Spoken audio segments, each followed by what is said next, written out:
Hello, Bursties. Welcome to season 2 of the Founders Exchange. I am very excited to introduce to you the head coach of the UCLA women's basketball team, Coach Cori. Hi, Cori. Hello there. Thanks for having me today. Thank you for joining us. So, to catch everybody up real quick here, Cori has been the head coach of UCLA for 13 years. She has coached Division One basketball for 31 years. They are currently ranked 7th in the nation, and Selection Sunday for March Madness is coming up. They are set to be a number 1 seed for the tournament. And another fun fact about Cori is actually she spent 15 years of her career being coached by the very famous John Wooden of the Wooden Triangle. So thank you for making the time for us today. We are going to talk about leadership. Love So that. it's International Women's Day today. And I could think of no one better to talk to us about the philosophy of leadership than someone who coaches an elite team of women. So, my first question for you is how do you define leadership? What makes someone Hmm. a leader in your mind? It's actually really simple. Leadership is influence. Leadership is going on a journey and making sure you're not doing it alone, that you're taking people with you. And so, to what your influence looks like and how you are impacting the people around you and taking people on the journey with you, that is describes leadership. And so, leadership can be titles, but that doesn't impact people. So for me, it's purely what is my influence like and how am I making the people around me's journey better. So, if that's the definition of leadership, how would you define your leadership style? We've seen all the different ways that people can Yeah. be, we're all junkies for sports movies, but really, like, you're in it, you're in the day to day. How do you lead your team? Well, it's interesting. I think that for me, this is a term that's way overused, but I think it starts with just servant leadership. And I don't know if you've ever heard of the book Purpose Driven Life, but the first line of the book is "It's not about you." And honestly, I'm in my office. I'm not sure I can do this, but on my wall, let's see if I can do it. But on my wall is a shovel and a broom. So there's a shovel and a broom there, and on my wall there, and that is to remind me. It's not really for anybody else. It's to remind me of two things. The broom is based on a book I read called Legacy. That's actually about the All Blacks rugby team. All Blacks is the name of their team. It's the most successful professional sports organization in the world, actually, out of New Zealand, and their executives and their team captains sweep the sheds every day. And I thought, what a powerful statement that they're the highest title people on both the team and the management sweep the sheds every day. And so the broom is there for me to remind myself that service is not a burden, it's a privilege. And that I really do want to be a servant leader. And I fail all the time, but that is the desire of my heart to be a servant leader. And then secondly, the shovel is my friend John Gordon always says, if you want to see the fruit, you have to nurture the root. And it's for me a reminder for me to coach people's hearts, to coach below the surface. And Coach Wooden used to tell me all the time, he said, "Hey, Cori, remember, you're not coaching people's jump shots, you're coaching people's hearts." And then with his big blue eyes and usually a little wink, he would say, "But if you coach their hearts really well, usually their jump shots end up pretty good too." And so, to in synopsis of that is, I want to be a servant leader and I want to coach people's hearts and coach below the surface. That's beautiful. That's so beautiful. The thing that I identify with that as well is something I make myself do every day is I answer 5 customer service requests. Mm, And so it's good. just really about reminding myself that this is who it's about. It's not the big fancy numbers. It's not the big splashy marketing campaign. It'll humble me real quick. Um, Absolutely. Someone Well, asked me, yeah, one other thing about that was we travel, we charter everywhere we go, and we take our bus out right on the tarmac, we load the bags on, we get on the plane, we go. I mean, it's a really great way to travel. But one of the things I realized, and it started out with just me being the shortest one on the team. And so it made sense for me to get under the bus and load and unload the bags. But what I quickly realized was that what started out as just a practical thing because I'm the shortest became a thing that really protects my heart. A lot of people, as the head coach of the program, want to please me or want to do what I ask or whatever. And honestly, it's a reminder of my heart that, you know what? It is really not about me. It is about serving people. Otherwise, my leadership is really empty. And you can't say, oh, I'm really about sweeping the sheds or servant leaders if I'm not, if I'm letting people put me on a pedestal that is only title driven. And so sometimes what we do, just like you answering 5 customer service requests, is it's really not about the service request. It's about reminding the leader's heart of what's really principled centered and what they want to be true about their lives. And so me getting under the bus is really not about for anyone else. It's about reminding my heart every single road trip that it is not a burden to serve. It is a joy. I love that. So as I absorb the words that you're saying, what feels very important to me in order for servant leadership to work on the level you're talking about, it feels like the critical thing is that these people have to trust you. Mm-hmm. How do you make somebody who maybe came from a different part of this country, a different Yeah. walk of life, how do you get a young lady like that to trust you with her collegiate career, possibly her professional career?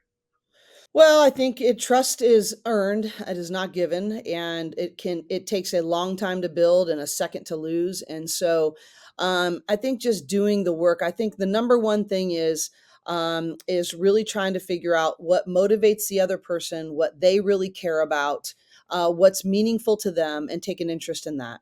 One of the things I do, I know every single staff member on my team and every single players what their love language is and their Enneagram number. So the Enneagram is just a personality test like the Myers-Briggs or DISC or whatever else, and it's the one we've used. And so I know everybody's number and I know everybody's love language.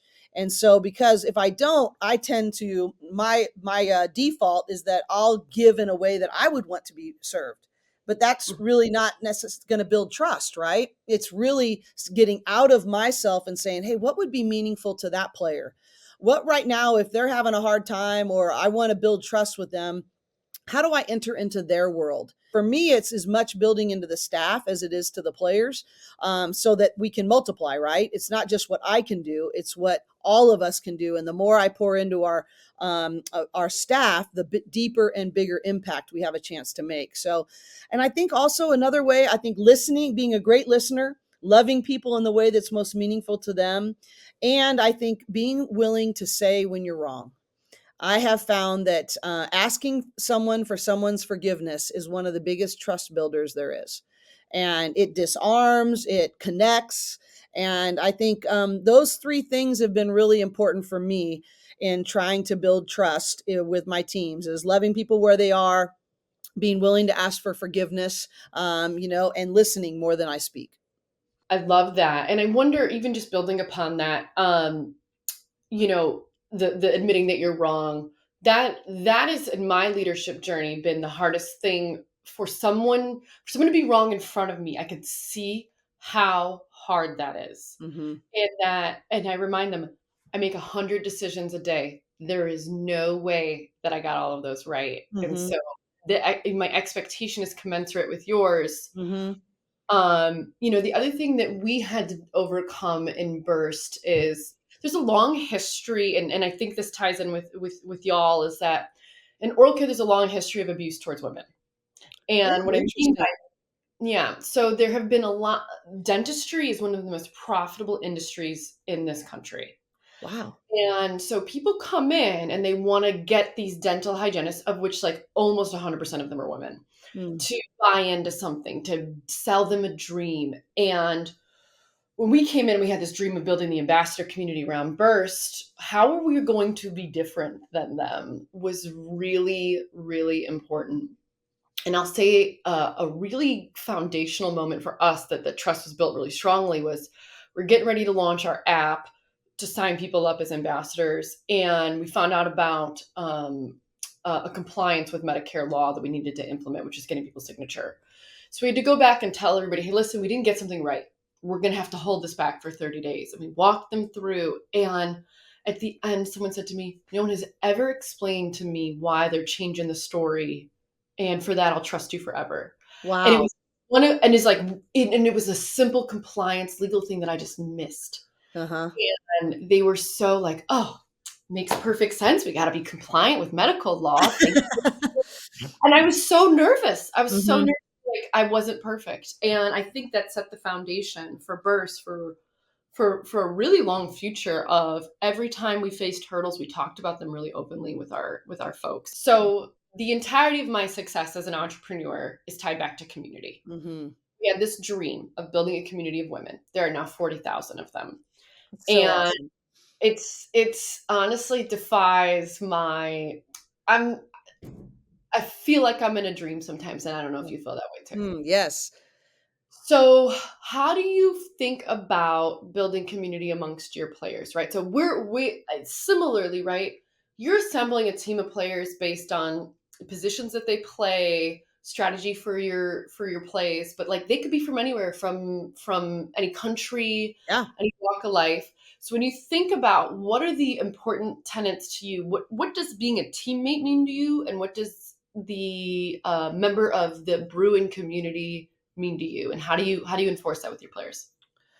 Well, there's so many pieces of that. I just think the greatest, journey in life is doing things in community and doing life together.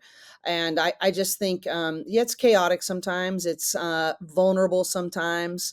But I just think that's one of the things that the pandemic taught me as a leader is that connection is so important, and maybe connection now and our new normal is looks a little different, but connection nonetheless is so vital. And so even if you're a Burst ambassador from all over the world, I mean, I recruited two of our international players, never having met them in person, building trust, building community, and learning how to invest in them in creative ways so that their family felt safe enough to send their daughter to us for 4 years without ever meeting us in person. And so it really can be done. It just has to be very, very intentional. But I just think as I've watched Burst and just learned and seen what your culture is like, which is phenomenal, by the way, I admire it greatly and look forward to continuing to learn from your group, is that a connected group is a committed group. And if there's no connection, it's really hard to build commitment. And, we have a phrase in our program that it is our commitments, not our feelings, that will lead us to our destiny. Because feelings can go up and down, they can lead us astray, they can do a lot of different things. But what are we really committed to, and how connected are we really? And, that feeds back to what we talked about earlier in terms of trust. But I think that, if you don't have that, there are just too many distractions. And, I believe that performance equals potential for Burst or for my team minus interferences. And it's not really about how talented you are or how much money's invested. It has to do with how do you minimize your distractions. And I believe that if you have committed, connected community, you will have less distractions or be distracted less by the wrong things. Oh, amen to that. I feel like you fight these distractions Mhm, like they're coming at you mhm. every day. And I will also pinpoint the greatest performance moments in our company's history are also, if I indexed that alongside the greatest feelings of commitment, it's like a 1-to-1. Yeah. It's eerie. Let me give you one other story on this line. Yeah. So we have a director of mental conditioning. So, you go to the gym for your body. We call it the mind gym. You go to the mind gym. We go to the mind gym every day and we do visualization. We talk about the mental toolbox and all these other things. And several years ago, and this really changed me, our mental conditioning coach took us out in the center court of Poly Pavilion and he said, what are the two things that are going to be with you for the rest of your life from these 4 years? And you could ask the same question of your ambassadors. What are the two things that are going to be with you for the rest of your life from the time with Burst? And I bet it would be similar. One player on our team said, "Oh, I want a banner, baby, and I want to raise that banner in Poly." And he said, "I hope our quality of our process and our culture leads us there. But the reality is that banners hang in gyms." And then someone else said, "I want that ring, just like you might want to have your company reach certain markers and all of these things, which are important. They're not unimportant. But he said, well, those things are awesome. And I can't wait to be at your ring ceremony because your habits and connections led you to such a healthy place that the ring was a byproduct of that. He said, but rings collect dust and sit in trophy cases. He said, the only two things that will be with you for the rest of your life from these 4 years is who you become and who you impact. And so, as everything that you're doing in Burst, and I just think it's like such a killer company, and you have obviously have an incredible culture. In the end, all the things that you're going to accomplish are going to be a byproduct of who your people are becoming and who they're impacting. And that will live long past when Burst is just the household name that everybody knows. How much is your ability to create connection and community feel so natural because of how deep your faith is? Well, I think my faith is it grounds me to my purpose. This is not about convincing somebody else about what they should do. It's just about what centers my heart, my leadership, and directs my path and the steps for me. So it definitely is a guiding piece of how I lead and what my values are. But it's really about grounding my own principles and consistency. It's not convincing anybody else. People love to celebrate the wins. How do you guys talk about losing when you Huh. lose? Well, that's actually a really defining piece of our season this year is that we lost one of our best players for a month in January. Five of our players got really sick. We had sort of a bout of COVID go through. We were number 2 in the country, really playing at such a high level. And it felt like all of a sudden we started spiraling. And now, if you look back, and I'm stealing this quote from Tony Bennett, who's the men's coach at University of Virginia, and they had a really disappointing loss. And the next year, they ended up winning the national championship. And when they asked him about it, he said, if dealt with wisely, if handled well, adversity can buy you a ticket to a place you would never have been able to go otherwise. And so I think, for us and our team, it's like losses, mistakes are feedback. They're not failures, they're feedback. And so how are we going to turn this thing around? And believe me, that's a mental and emotional battle as a leader is how do we make this solution minded? How do we make this, give it structure and a roadmap to respond in a healthy way that it says, if you handle it wisely. So that's my job as a leader is to help us handle the adversity wisely. But I really do think that if you really are willing to do it, it really can buy you a ticket. You would not to a place you would not have gone otherwise. I always ask when I'm recruiting young people and I'm in their home visits, I always ask them, tell me a time that you're most proud of. Something that you just like, man, I did that. Tell me something in your life you're most proud of. And every time, I don't think anyone has broken this streak. They always say a time where I overcame. Our family went through something hard and I found a way around this, or I was really in a difficult position and I overcame. And every time, I keep waiting for someone to say, oh, I'm on the beach drinking iced tea and I grew so much, but it has never happened and it never will happen because we really don't do our best growing in times of prosperity or in times of comfort. And so I think just really going, hey, how are we going to turn this thing around? How are we going to really magnify this opportunity? And I just think, handling adversity wisely really can buy you a special ticket if you're willing to embrace the hard. So I'm going to put you on the spot here. So you talk Okay. about, this is the question that you ask people. Normally what happens in a moment in life where you're at, people are seeing you at the pot of gold, right? I made it. I am the coach of the women's basketball team at the most winningest NCAA organization in the world, UCLA, baby. By the way, if you can't tell, I'm a Bruin and I am very proud of that. So what I need young ladies to hear is early on in your career, what was that adversity? What was that mistake that Mm, really burned you, but if you're comfortable talking about it, that thing that transformed you because you had to learn. yeah. Well, you don't have enough time for all those because I got a No, lot of them. just Um, just one will be Well, okay. I think I'll give two stories. One is when I was a player.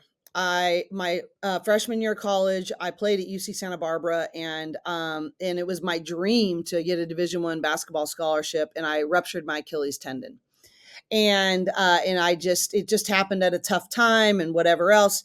And I remember somebody, and some my faith is really important to me, but someone in my village where I was raised wrote me something and said, sometimes when you're a real doer and a real achiever in life, sometimes you have to come to the end of your own rope and let God catch you.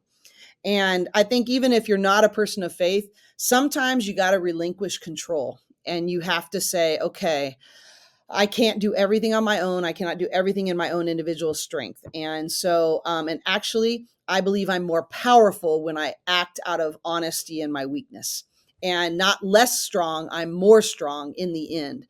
And that was a really formidable moment for me as an athlete, but now as a leader, that it is not me having all the perfect answers all the time, but when these adversity things happen, and when the deep or when the failures happen, or when I really made a wrong call as a leader happen, that's actually when the power gets to be made perfect in the weakness. And I really have started to embrace that, and that's really changed in that way. I remember when I first started in Division I coaching when I was young. I was actually an assistant at UCLA from 93 to 95. And I think one of the things is, as a leader, leadership can be really lonely. And I made mistakes that I wanted the athletes or the staff, to help feed my identity, or to help make me feel okay about myself. And what I realized is that it was not a good place to be. I could not make good decisions from that point. That it was okay for me to be a friend or to them, to extend to them, but it was not okay for me to rely on them to meet any of my emotional needs. And I screwed that up, quite frankly, when I was younger. And I'm 52 now, so hopefully I've learned a few things. But I think that's always something you have to be on guard about, is that, am I doing this? Another Coach Wooden quote is, the only way you can have a perfect day is to do something else, something for someone else without any expectation of anything in return. And I have to ask myself, am I doing this to get my needs met? Am I doing this to get any affirmation back? And that is I had to have a lot of failures to be willing to just ask that question. No, I'm going to do this because it's the right thing to do. And if nobody ever knows, it's okay. I have one follow-up question about this, and Okay. that is, in those tough moments, were you able to ask anyone for help? I probably should have, and I probably had more people available than I took advantage of in those younger times. I think that we actually had a situation this year, and I actually, in my press conference, I lost it. Big crocodile tears, and it was a really tough day. And it really had nothing to do with the actual basketball game. It had to do with everything that led up to that, and in a leadership moment that was really, really hard. And in that day, thankfully, I am now at a different point in my career that I said, I can't do this. I need some help here. And one of a great mentor in my life said, everybody needs 5 people in their life that they can call and say, I'm barely surviving here right now, and I just need this to be a safe place. And that's a discipline to do, and you need those kind of people that you can do that with. And so I think early on in my career, I probably didn't reach out, but now it's one of the first things I do. Yeah, I totally agree with that. I feel like that's a wisdom only gained with age. Every Hmm. time I found myself in a tough spot as a young person, I'm like, I gotta figure this out on my own. Yeah. Now, now I get that no one has to figure anything out on their own. No. That's actually Seeking the job. wise counsel is one of the greatest characteristics of leadership. Seek wise counsel. And I think that you can never go wrong with that. So now I'm going to transition and talking about wellness and taking care of yourself. So you all perform at the highest level at one of the most competitive things someone can do. Yeah. So, what do you guys do whether it's on a formal or an informal level? How do you take care of yourselves? What do Hmm. you do for your mental and physical health that you think is incredibly important and impacts your performance on the court? Well, and I will be really transparent and tell you that I'm still a work in progress. This will probably be a lifelong, some tensions are meant to be managed, some are tensions are meant to be resolved. I think this is one that's meant to be managed. And because I think my greatest strength is that I'm passionate, I'm hardworking, I'm a driver. And it's also my greatest weakness when it's overused and unbridled. And so one of the ways in which we do things is we don't have a traditional weekend in our business, right? Especially not this time of year. So we call it staff Sabbath. Every week, nobody comes into the office. And in our business, that's unheard of. At this time of year, that does not happen. And so we've just marked it on the calendar as SS, and nobody comes in, and we say, you can't give away what you don't have. So if you are operating out of an empty cup, you're really not going to be good for anybody. And so we have really designated that, and that has been really important. I think just the things about counting the victories. If we start every single staff meeting with recounting what our purpose is as a program and our mission, and counting the victories of how we're seeing that lived out. I think you have to encourage one another daily along the journey that you're trying to do to stay in alignment with your values. And so that's been a real, just encouragement is a big deal in terms of health and wellness and those kinds of things. We also affirm and pay for counseling, both for our players and for staff members. That is, take off work to go to a counseling appointment if you need to. That is, I just think everybody needs to have the opportunity for that. We really try to diminish the stigma associated with that, and we try to facilitate that. That's a really healthy thing to do. And then, just the normal things as a basketball coach. And I will tell you, during the pandemic, I did not do this well. I Mhm. did not exercise enough, eat well enough. I became an emotional eater, and I drank too much wine. And so now I'm trying to get right with that and trying to really prioritize my quiet time, my silent time every morning, my exercise, my water intake, and those kinds of things. But I will tell you, I'm doing that right now because I made some poor choices during the pandemic to make up for that time.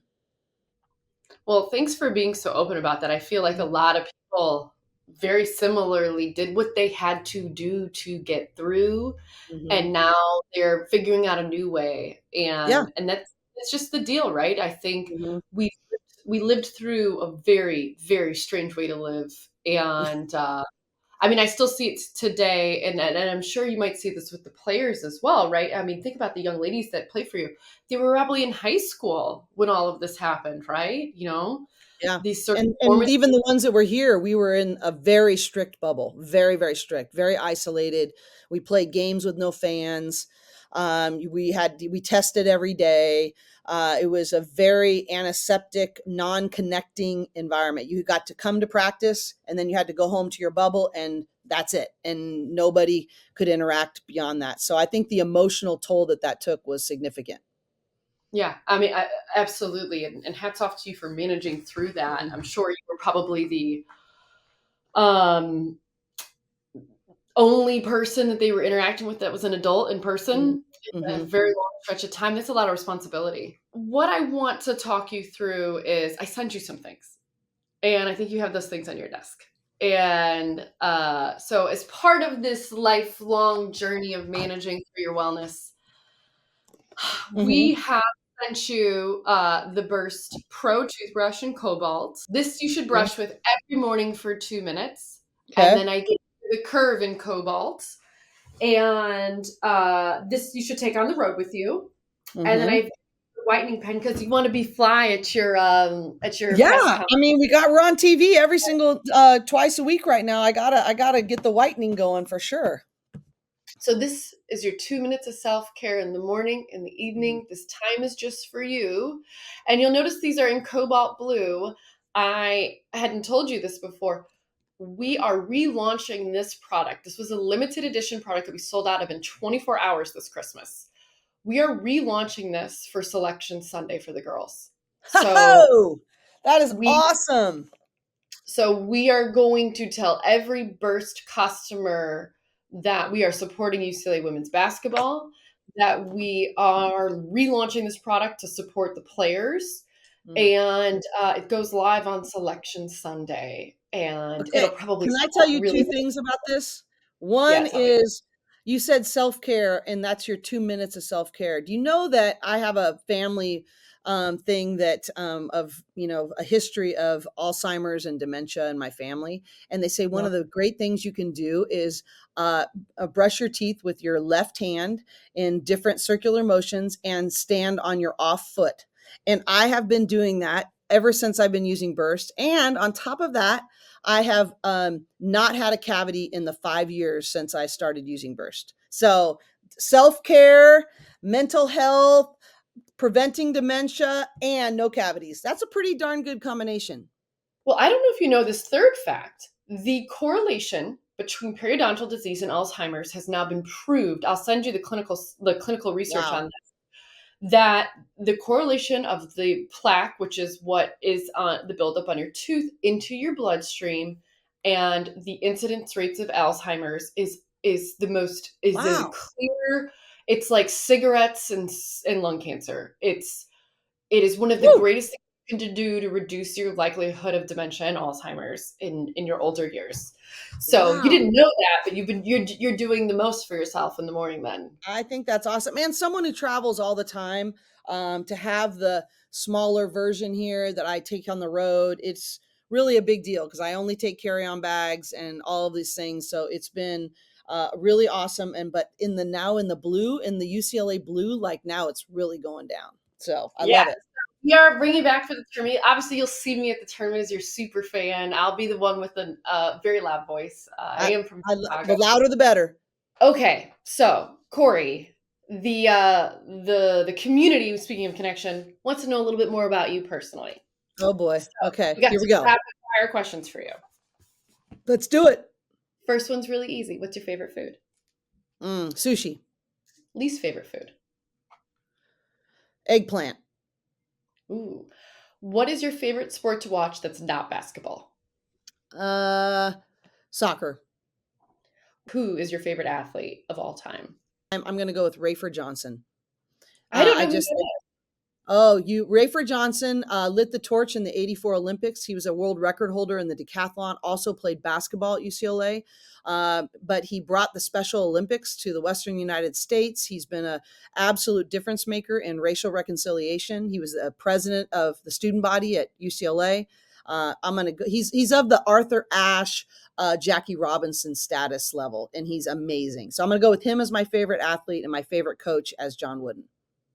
I love it. Okay, and the very last one, super softball question. You're alone in your car and you're singing at the top of your lungs. What are you listening to?